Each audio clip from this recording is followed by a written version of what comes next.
আসসালামু আলাইকুম। আমরা এই যে অনেকে কাঁঠাল খেতে চাই না, কারণ এটা প্রসেস করতে হইলে অনেক আঠা লাগে শরীরে। এটা অনেকে পাকাও খাইতে চাই না, আমরা কাঁচা কাঁঠালটাও খেতে চাই না।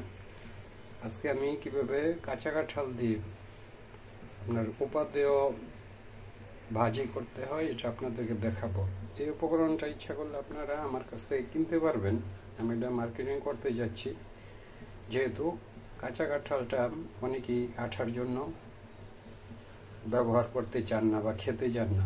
এটা আপনারা আমার কাছ থেকে পেয়ে যাবেন। এটার মাধ্যমে যেমন আপনি সবজি হিসেবে ভাজি করতে পারবেন, মাছ মাংস দিয়ে অনেক উপাদেয় খাবার তৈরি করা যায়। তো আজকে আমি এটাকে ভাজি কিভাবে করতে হবে এটা দেখাচ্ছি। প্রথমে আমি কড়াইতে আসলাম, আপনার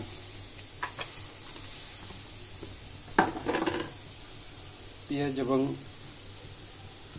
মরিচ দিলাম, দেওয়ার পরে পরিমাণ মতো তেল দিয়ে দিলাম। আমি সরিষার তেল ব্যবহার করছি।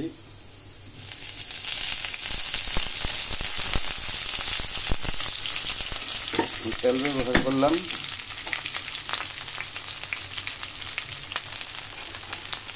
এটাকে একটু নেড়ে চেড়ে দিচ্ছি। আঁচটা একটু কমাই দিবেন যাতে পুড়ে না যায়। তেল অনেক বেশি দিয়ে ফেলেছি,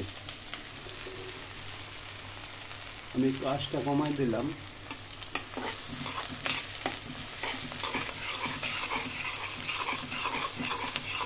নাড়তে থাকবো।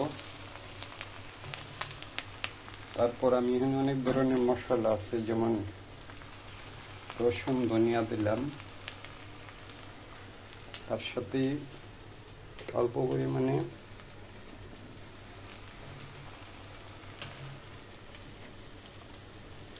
আপনার হলুদের গুঁড়া দিলাম, অল্প করে দিই। তারপরে একটু অনেক আছে আপনার তেজপাতাগুলো আমি গিফট পাইছি এক জায়গা থেকে। তেজপাতা দিয়ে দিলাম 2টা। আর একটু দেব ধনিয়া, এই যে ধনিয়া দিতেছি, ধনিয়াটা এই যে ধনিয়া দিলাম, দিয়ে এখন একটু নেড়ে চেড়ে দিব।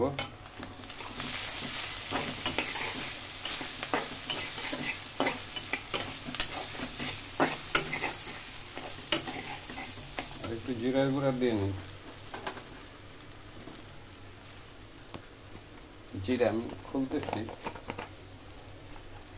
জিরার গুঁড়া দিয়ে নিতেছি, পরিমাণ মতো দিব অল্প করে।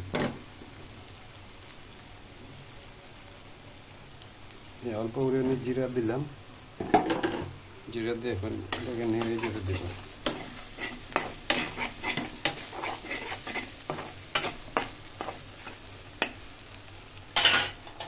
এখন আমি কাঁঠালটাকে দিয়ে দিচ্ছি।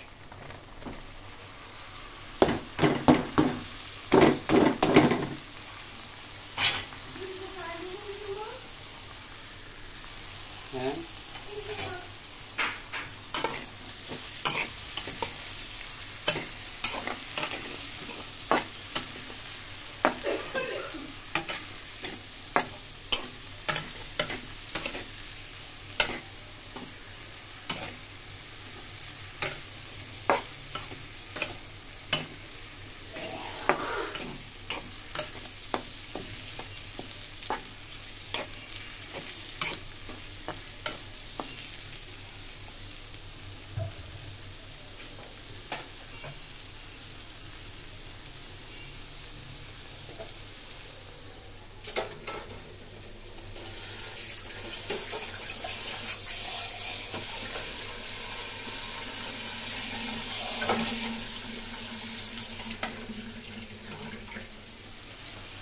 অল্প একটু পানি দিয়ে দেবো, বেশি না, অল্প।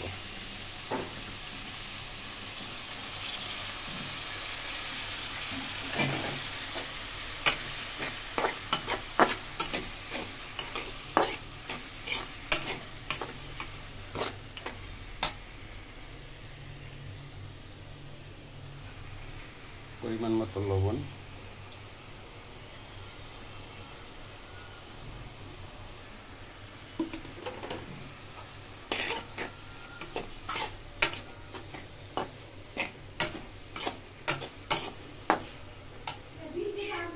সুস্বাদু রান্না হয়ে গেল কাঁঠালের ভাজি। হ্যাঁ।